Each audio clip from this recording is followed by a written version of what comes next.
Hi there, if we haven't met yet, my name is Laurie Brooks. I'm a local realtor here in Boerne, Texas with Brooks Real Estate Group, and I do my very best to give information to help you as a buyer or seller, answer any questions you might have, and I also love to give information about the town I live in, which is Boerne, Texas. But today's video is a little different. If you are thinking about investing, this video is for you. Stay tuned. Today, I'm going to walk you through some of the things to consider as a first-time investor. Location, cost analysis, surprise expenses that come up. All of these are variables that you want to take into consideration. And plus, I'm going to share with you some of the ideas that I have behind what the best place and areas to rent in San Antonio is. Okay, let's first talk about why investing. I've had several clients come to me recently wanting to look into investment properties, and so I thought it would be a great idea to share kind of the why behind people are looking into real estate as an investment. It's not new, but maybe you don't understand why. So when you invest in real estate, you build equity over time while your tenants are paying down your mortgage. Sounds like a great idea. You also can have appreciation. Your house might appreciate over time, especially depending on where you buy and the area that you buy it in. You have consistent income coming in when you have renters there all the time, especially the yearly rental agreement. And you also have tax benefits. You can take deductions like mortgage, property taxes, things like that. There's plenty of things that help financially. It's a residual income. Of course, it's not a get-rich-quick strategy. It's going to take time. But there's a way for you to build wealth over time while your money is working for you or your real estate is working for you. We talked about why, but let's talk about where you should invest. Location is such an important piece of real estate. As an agent advising clients, location doesn't matter if you're just investing. It's when you're building your family, when you're putting down roots, location matters for your home. You want to buy in an area that is going to increase in value, and you want to look at some of the things around the area to better understand that. So what locations do I recommend for rental properties?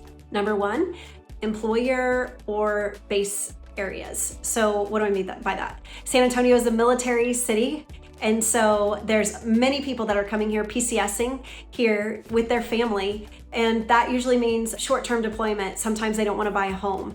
I'm not talking about people that retire, but I'm talking about when they're PCS here. So Lackland, Randolph are two of the bases. There's areas around there that military families are looking to rent short-term while their families are stationed here.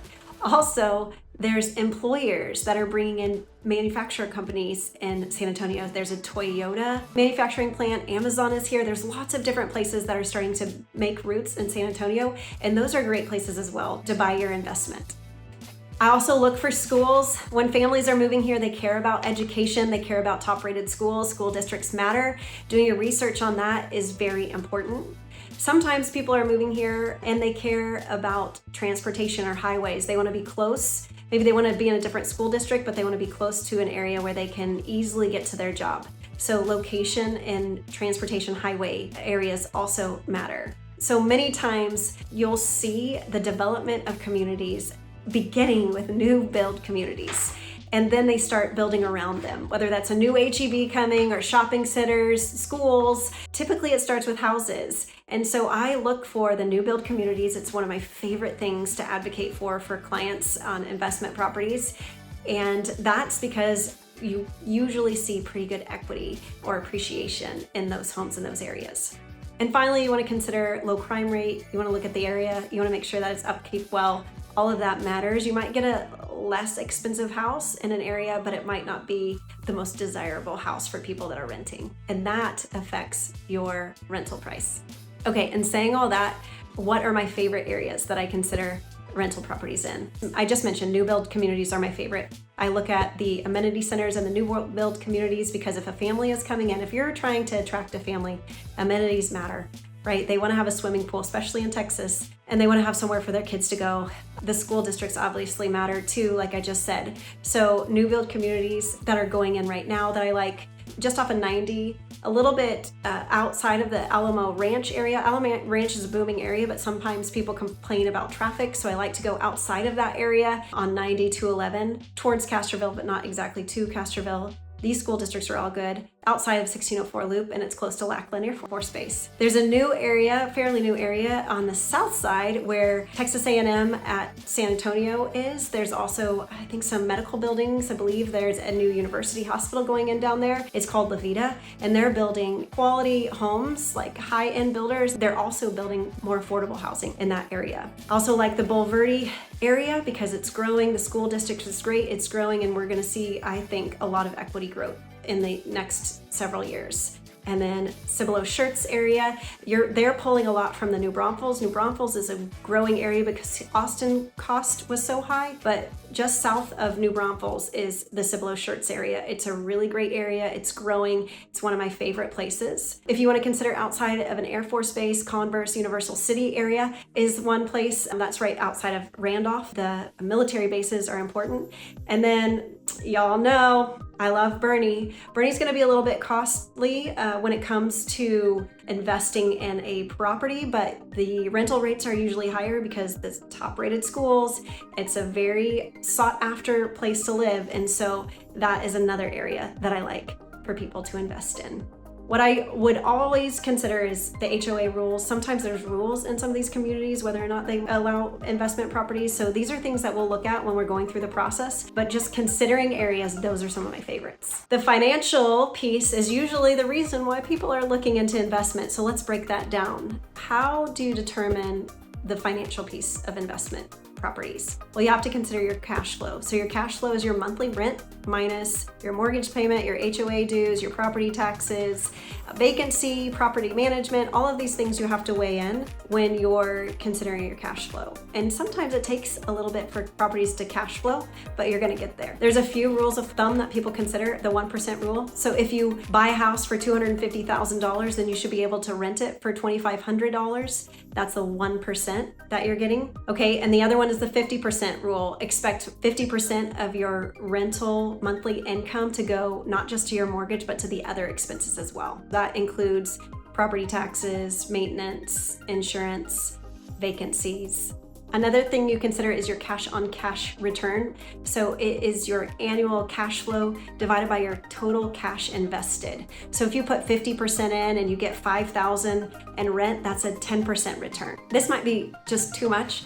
Let me know. I'm happy to help. It's a lot of numbers and a lot of computing, but that's what we're here for. I'm here to help you along every step of the way. Okay, at the beginning of this video, I talked about how there's some hidden costs that investors forget to budget for, and that's what we're going to talk about now.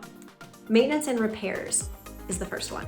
Now, I told you I love new builds. One of the reasons why I love new builds is because there's usually a warranty, depending on the builder, but usually there's a 1-year warranty that comes when you buy a brand new home. As when you buy older homes, of course, there's going to be maintenance and repairs, but even on the newer homes, there's going to be maintenance and repairs. So you want to budget for 1 to 2% of the total value annually, just to make sure that you're covered for the repairs and maintenance. Vacancy. Sometimes it's harder for places to rent than others. Usually there's a seasonality to even rentals. And so I'll work with you to hit those dates, but you always want to budget that your rental property is going to be vacant, probably at least 1 month. Capital expenditures. These are the big ticket items, the HVAC, the roof, the big things that cost a lot. You want to make sure that you're setting money aside or budgeting for that because you can't predict when it's going to go out, but you have to be ready to be able to take care of that expense. This is a hot topic, rising insurance and taxes. As our home equity values go up, that's helpful for us because it means that our property values go up, but that means our taxes go up. So the tax rate doesn't change a whole lot, but the property value does. And as the property value increases, you need to be prepared for that increase in expense for you. Property management. If you don't want to manage your home yourself, there's plenty of property management companies out there. I'm happy to recommend some, but that's usually an 8 to 10% fee when people are managing your property. Also, HOAs. This isn't necessarily cost. It might be a cost if they have fees. I've mentioned it before, but they might limit the rental properties that you have, or they might charge extra for rental properties. And also, if your tenant isn't following along with the rules of the HOA, you're the one that's going to get the fees for that. So the HOA fees is something that you also want to consider. I know that's not the fun part to talk about, but having an idea of what some of these hidden costs or things that you might not budget for is really helpful as you plan for your future investment. So maybe this video has got you thinking, yeah, I want to do that. Let's build my portfolio.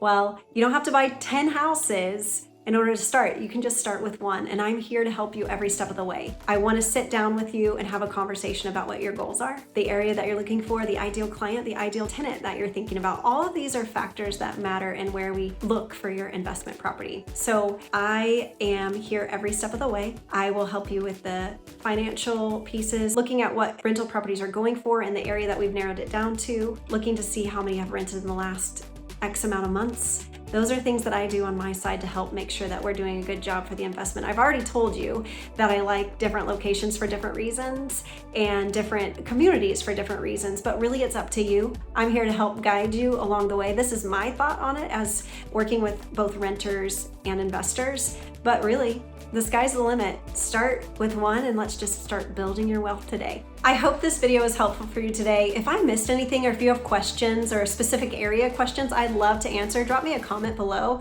and I'd love to chat with you about what you're thinking or if there's something that you want more information on. Maybe this is just piquing your interest and you want to connect. Please let me know. I'd love to connect with you.